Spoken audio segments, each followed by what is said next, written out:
diskutuar janë krizat emocionale të cilat mund të çojnë deri tek fatkeqësisht vetvrasja. Do t'i diskutojmë së bashku me doktorin në fjalë për këto kriza, prej çfarë vijnë, çka mund të shkaktojnë dhe se si mund të trajtohet. Doktor, mirë se erdhësh në Acimet pas këtu. Mirë se ju gjej, faleminderit për mundësinë edhe për ftesën. Si që thash pak më herët, do të diskutojmë krizat emocionale të cilat mund të shtyhen një person për të marrë vendime ndoshta fatkeqësisht edhe tragjike. Do të kthehemi mbrapa edhe të diskutojmë se pse mund të vinë këto kriza, çfarë mund të shkaktojnë e kështu me radhë. Po, natyrisht që kjo është një temë shumë e rëndësishme, fatkeqësisht temë e dhimbshme, por temë shumë e rëndësishme, e cila në farë mënyrë kur bisedojmë për këtë çështje edhe shpëtojmë jetë, për arsye se ja u dhom njerëzve një mundësi për të kuptuar që mendimet negative për ta dëmtuar vetveten ose të them më drejt për vetvrasje, janë diçka që i përkasin natyrës së njeriut, për arsye se ne gjatë jetës sonë hasim në sfida të ndryshme të jetës, pastaj sfida në shëndetin mendor, sfida tjera në jetën familjare, pastaj gjëra tjera, ekonomike e tjera, dhe natyrisht si rrjedhëdhoje gjitha këtyre gjëra mund të gjendja e individit mund të eskalojnë në një mos që të fillon të ketë edhe mendime aq negative, sa që ka mendime për ta dëmtuar edhe vetveten. Sipas një vlerësimi, rreth 10 deri në 15% të njerëzve kanë gjatë jetës së tyre kanë mendime për vetvrasje, ndërsa në përgjithësi, tentime për vetvrasje të cilat nuk realizohen mund me shkue deri në 5%. Pra nuk është një numër që mund të duhet të neglizhohet ose të mos merret parasysh, por është shumë e rëndësishme të thuhet në këtë rast që vetvrasjet janë të parandalueshme, nuk po them që të gjitha, por për arsye se dikush mendon e bën një lloj vetfajësie për çështjet që i kanë ndodhur diku në familje, por domethënë shumicën e rasteve janë të parandalueshme. Më intereson shumë të di se si mund të vrejmë që këta persona mund të jenë në një rrezik të tillë. Cilat janë shenjat që ne si persona të tillë ndoshta që nuk kemi njohuri sa i përket fushës psikologjike, t'i dallojmë kur ata mund të jenë në rrezik. Po, tani nëse më lehen të them së pari që mendimet për vetvrasje janë më të theksuara tek vajzat dhe tek gratë, ndërsa tek gjenia mashkullore domethënë vetvrasjet janë më të theksuara. Në sa i përket moshës... Edhe njerë nuk e pata të qartë. Tentimet të gratë janë, të gjenia femrore janë më të shpesha, por realizimet... Realizimi është më i madh, domethënë më i lartë tek gjenia mashkullore. Me siguri për shkak të natyrës, temperamentit të individit gjenisë mashkullore që është i ndryshëm dhe pastaj ndjeshmëria e gjenisë femrore që është më e lartë, vjen edhe më tepër kemi edhe mendime domethënë për vetvrasje më të theksuara. Tani sa i përket për shembull moshës, domethënë kemi raste që edhe fëmijët e vegjël nëse janë rritur ose rriten në një ambient familjar shumë të vështirë, fillojnë të kenë mendime të tilla, por sidomos gjatë kohës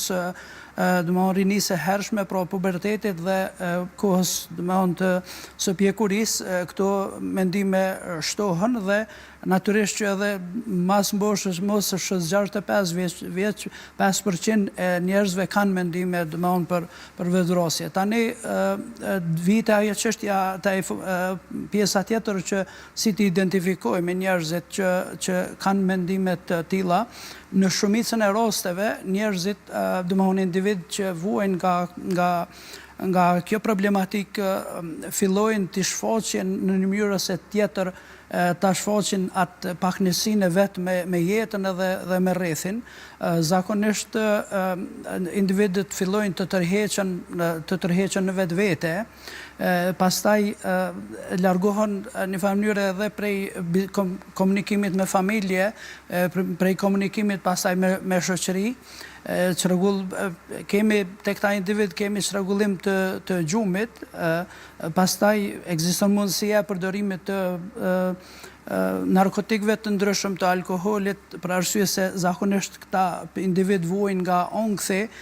pastaj nga depresioni, pra kanë një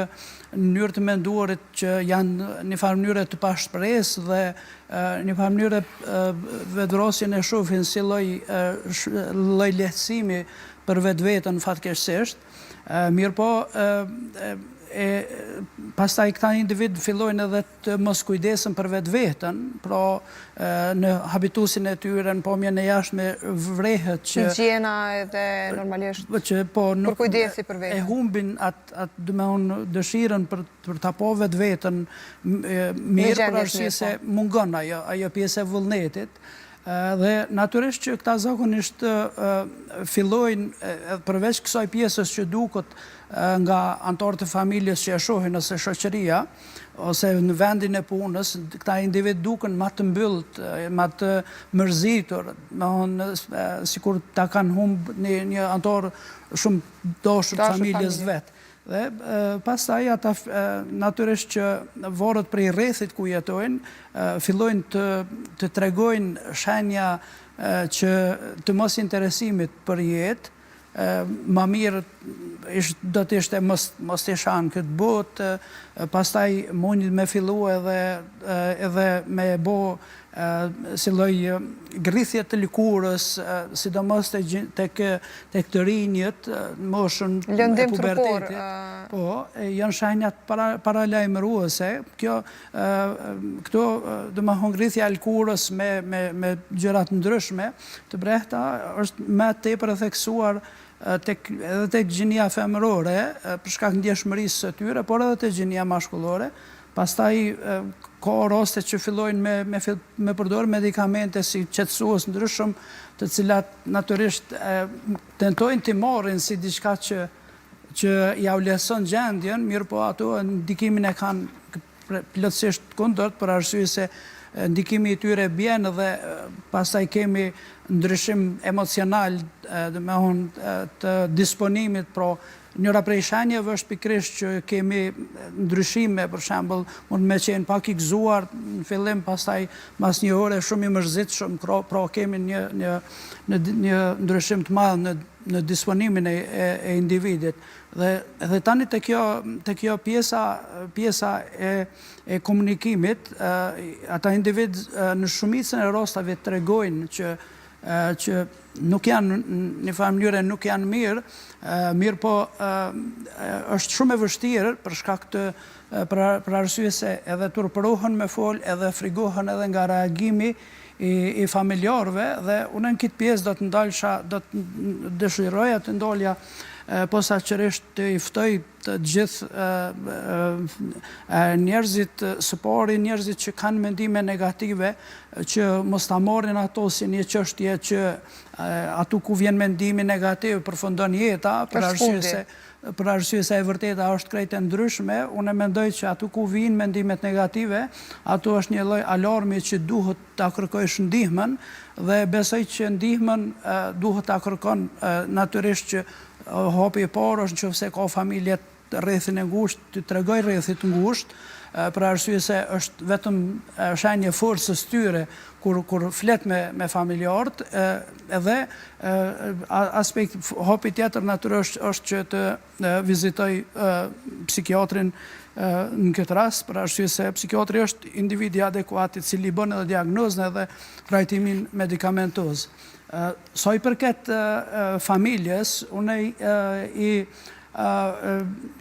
lus gjithë njerëzit cilët e vrejnë ndonjë anëtar të vetë familjes që është i tërhekur në vetvete, po dëshiron vetëm me nejtën në dhomë, nuk dëshiron me dalë, i kthen përgjigjet shkurt, nuk ka apetit për ushqim, nuk komunikon. Thjesht mungon dëshira, vullneti për pikërisht, atëherë kryer aktivitetet personale dhe ndoshta më të thjeshta të mundshme. Pikërisht, tani ata njerëz në momentin që familjarët i vrejnë duhet reagojnë edhe vetëm u ju afrue dhe e thash pak më herët kur biseduam që është shumë e rëndësishme që nëse e pyesim për shembull familjarin që mos e kena i mendim negativ për vetën ose diçka ose edhe më drejt a ke pas ndaj plan për dëmtim vetvetes, vetvrasjet ose gjëra tilla, atëherë të jenë sigur që kjo nuk e shton rrezikun për vetvrasje, përkundrazi është një lloj hopje e derës për atë individin që të tregoj për një çështje që është aq shumë e brendshme, aq shumë e thellë dhe që aq shumë e mundon në brendit vet dhe që në farë mënyre me fillu vetë atë bisedë për te është shumë e shtirë. Mas pakti që 15 vite punoj në psikiatri dhe kum trajtuar mira pacienta cilët kanë pas mendime për vetvrasje, mirë po ende fatmirësisht asnjë pacient i jemi nuk ka bo vetvrasje, por ka qenë shumë e rëndësishme që unë personalisht krenohem me atë çështjen që i kam trajtuar ata njerëz pikërisht në mënyrën më shpirtërore të mundshme dhe ata e kanë vrejt që nuk janë vetën dhe me problemet e tyre dhe që dikush po i kupton edhe gjatë bisedës natyrisht që e kanë marrë atë pjesën pozitive të mendimeve që kjo është veç një fazë e jetës, një mënyrë të mendimit dhe mendimet janë mendime dhe janë të ndryshueshme, ashtu siç janë ndryshue në aspektin negativ, ato ndryshojnë edhe në aspektin pozitiv dhe mas një kohë kur janë trajtuar, për shembull, edhe vetë janë befasue se si është e mundshme që kam menduar kështu. Për arsye se zakonisht individi që ka mendime për vetvrasje, mendime më të thella e kam fjalën, ata jetojnë në një lloj errësire të mendjes dhe nuk e shohin realitetin kështu drejt me sy, domethënë të vërtetën e jetës, por vetëm e shohin një lloj dështimi dhe zgjidhjen negative. E përmendët pak më herët që të folurit për vetvrasjen nuk është se shkakton apo thjesht nxit dikë për të marrë vendim të tillë. Jo, në asnjë rast. E sidomos ndoshta edhe diskutimi nëpër media. Më fali? Edhe diskutimi nëpër media. Jo, përkundrazi, në Finland janë zhvilluar, përpara në Finland ka qenë numri i vetvrasjeve shumë i madh, pastaj kanë filluar institucione me punue për me zvogëluar numrin e vetvrasjeve dhe prej një numri, të them gati 2000 individ domethënë në vit, u shndrua pastaj në rreth dikun 700 individ, pra është zvogëluar numri shumë i madh. Edhe bisedat nëpër media nuk e shtojnë për arsye se nuk në media, si në rastin tani që po bisedojmë, nuk bisedojmë në atë mënyrën që me bo një farë mënyrë senzacion mediatik që me folë për një çështje që dikush me morë si diçka si shembull që duhet veproj, por ne po flasim tani qasja si e kemi na, është e atill që ne po flasim si të sensibilizohen njerëzit për një çështje që mendimet për vetvrasje janë pjesë e të menduarit njerëzit, pra na ndodhin gjërat në jetë të cilat mund të na shkaktojnë depresionin, mund të na shkaktojnë ankthin, populli jon ka kaluar nëpër trauma të rënda gjatë luftës dhe natyrisht ato i lënë pasojat, pastaj kemi probleme të ndryshme familjare, bashkëshortore, pastaj bullizimet nëpër shkollë, pastaj shtimi që është i përdorimit të narkotikëve nëpër shkolla, e alkoolit, pastaj mungesa e komunikimit në familje që është duke u shtuar, pra diferencimi njerëzve prej njëri tjetrit, shoqëria e keqe, dhe gjitha këto së bashku kur merren, atëherë natyrisht që e bën edhe domosdoshme edhe aktivizimin e mediave në mënyrë që të luftohet pikërisht ky fenomen. Edhe ata njerëz që mendojnë që që e kanë dikon në familje që e vrejnë që është tërhjek ata në përmes të emisione ose emisioneve tjera, ata e vrejnë që po në familje ti me qenë ka dikush që i pas ka shtë shenja, pastaj bisedojnë me to dhe ato shpëtohet jeta. Ose njerëzit tjerë që i kanë këto mendime, që nuk janë në fazën e realizimit, ata naturisht që e kuptojnë që kjo nuk qenë ka diçka që të ko e përhershme, por qenë ka e trajtueshme. Dhe me vetë faktin që unë e të regova që me mira kam takua dhe asnjë nuk ka realizue atë çka e ka mendue, atëherë e të regon që këto janë gjëra të shërueshme, pra nuk duhet të frikohem nga bisedat për këtë çështje në asnjë mënyrë as në media. Cilat janë disa nga trajtimet e kohës të fundit, e përmendet pak më herët Finlandën, ju keni më shumë se 20 vite që punoni si psikiatër dhe psikoterapeut pikërisht në Finland, dhe më intereson të dinë ndoshta tani edhe dallimin e trajtimeve midis Kosovës dhe shtetit finlandez. Po, zakonisht kur kemi, kur niveli i disponimit është në nivel në një stad të atill që fillojnë të vinë mendimet të atilla që ndoshta pak si i pashpres ose se për arsye se mendimi për vetvrasje nuk vjen drejt për drejt prej njësh. Nuk është i menjëhershëm. Jo, nuk është i menjëhershëm. Fillon pak të themi kështu sikur kur fillon me prarua dielli, në një mënyrë pak një lloj errësire dhe pastaj vjen errësirë. Pra kemi pak një lloj zbehje nga jeta dhe njerëzit në ato raste fillojnë me bised me mu trajtue, që është faza me honë shumë e përshtatshme për mu trajtue. Tani, në qofse e kemi të bëjmë me këtë fazën që është para rrezikut më të madh, atëherë zakonisht i bëjmë trajtim me medikamente, pra serotonin blokator dhe me medikamente tjera. Janë medikamente të lehta, për që fatkeqësisht njerëzve shumë ju frikësohen, njerëzit shumë ju frikësohen këtyre medikamente, por realiteti që janë shumë dobishme. Ju frikësohen varësisë? Apo efekteve që mund të japin këto medikamente? Njerëzit frikësohen. Apo thjesht ka dalë dhe është bërë tash pjesë e propagandës? Është një lloj stigme, është një lloj mënyre të menduarit që medikamentet për psikiatri, me faktin që janë për psikiatri, janë diçka të rrezikshme, por realiteti është që medikamentet për psikiatri mund t'i krahasosh me medikamentet për diabetes ose për kancer gjokut. Veprimet anësore mund me qenë në fillim derisa organizmi fillon ta kuptoj, ta miratoj që kemi një substancë kimike, por në realitet, për shembull, serotonina që mungon të çdo rastet, për shembull, është nivel të ulët të rastet për mendimet vetvrasje, ajo nëpërmes këtyre medikamenteve vetëm ngritet në nivelin ku ka qenë në krahasim me insulinë, për shembull, që mungon edhe ja kompenzojmë me insulinë ose me medikamente tjera. Tani, zakonisht, domethënë fazën varësisht prej gjendjes, e kemi domethënë këto medikamentet që janë antidepresive, që janë llojet ndryshme, varësisht edhe prej gjendjes pacientit, janë me një ndikim veç në serotonin, pastaj kemi ndikime në noradrenalin, pra edhe në indikator tjerë. Në këto raste rregullojmë edhe gjumin, që është një çështje kryesore, edhe onkthin, edhe pastaj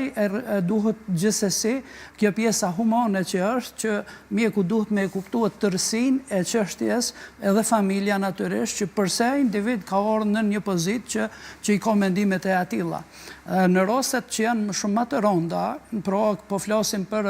depresionin shumë të rënd ose depresionin edhe më i rënd, që është depresion psikotik, ku një individi e hup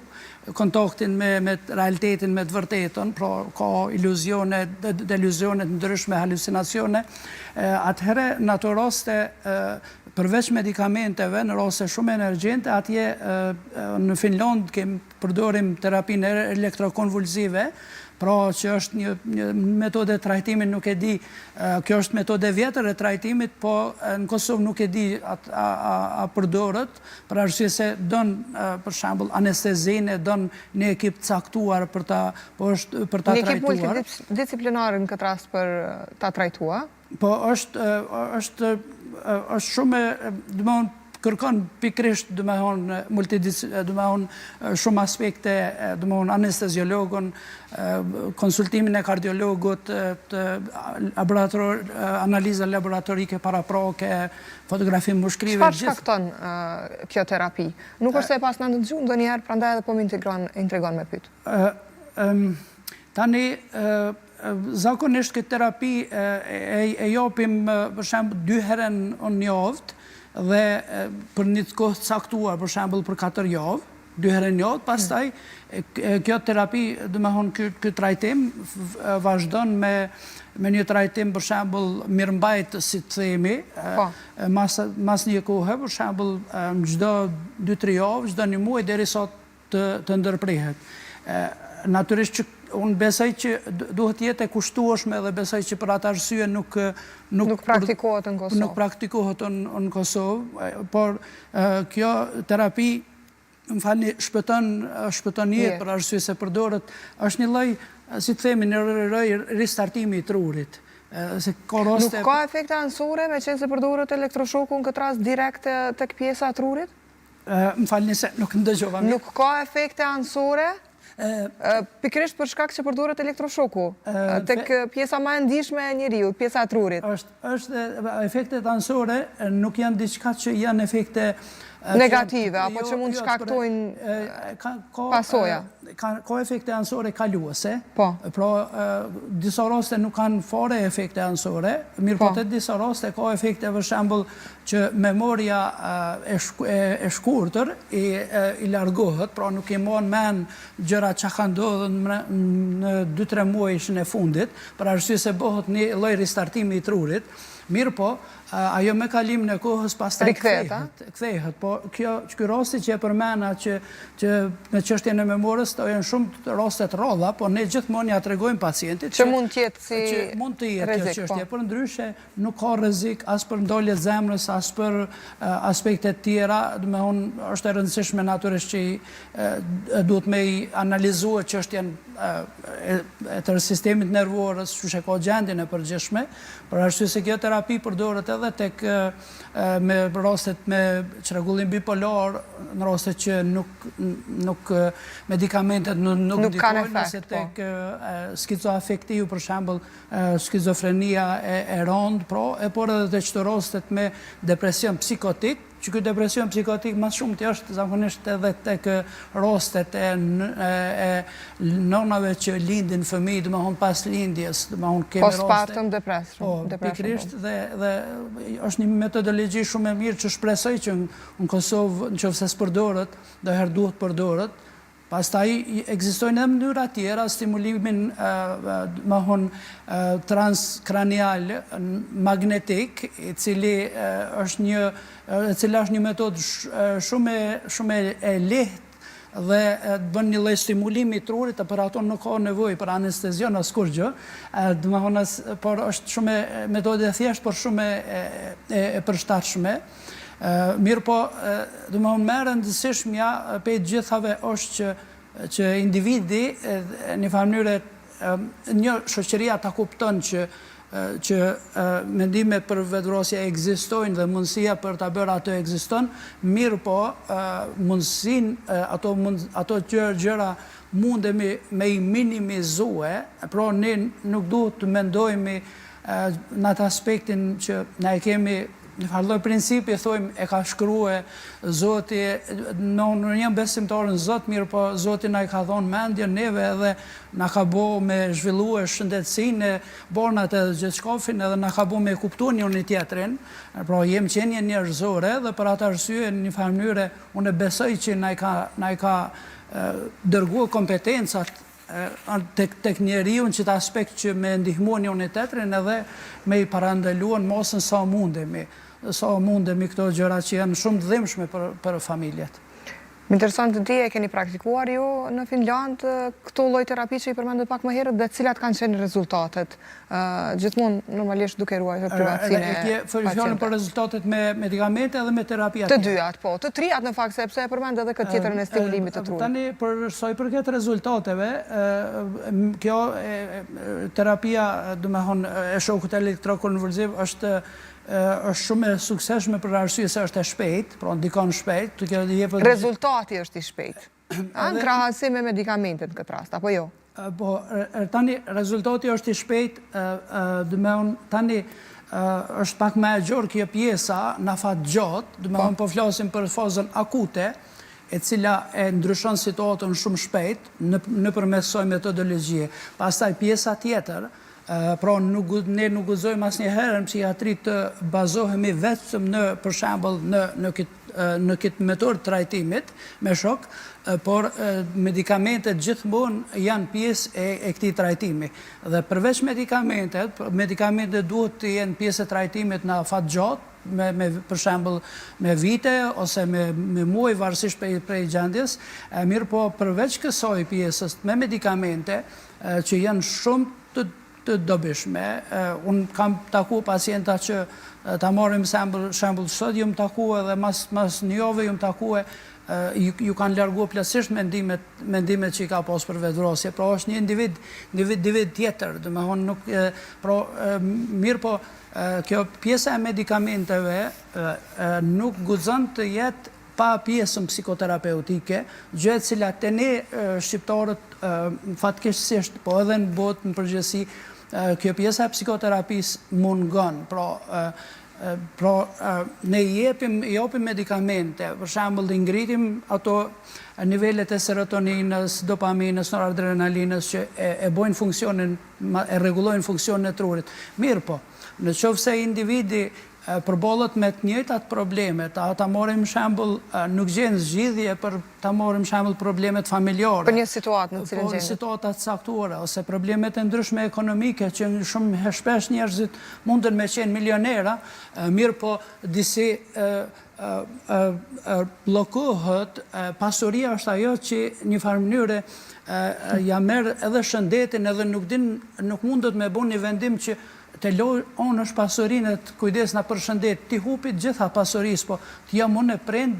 pranë fëmijëve të mi, pranë bashortës, pranë. Me unë janë disa gjëra që ne si mjek ose psikoterapeut duhet me punu me pacientat që ata me i bo ata me kuptua realitetin, që ekzistojnë edhe 100 rrugë tjera,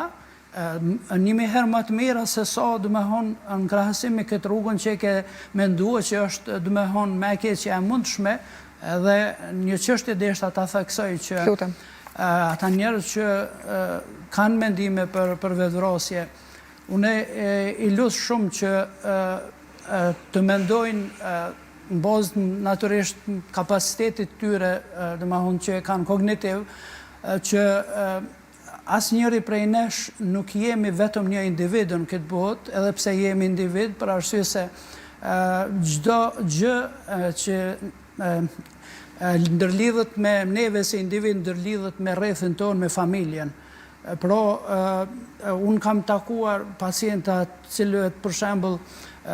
baboi vet ose nëna vet ka bërë vetvrasje dhe ajo pastaj, ajo çështje e ka përcjell atë individ gjatë tërë jetës. Edhe shumë është e rëndësishme që momentin që dikush nga familja ka bo një akt të tillë të vetvrasjes,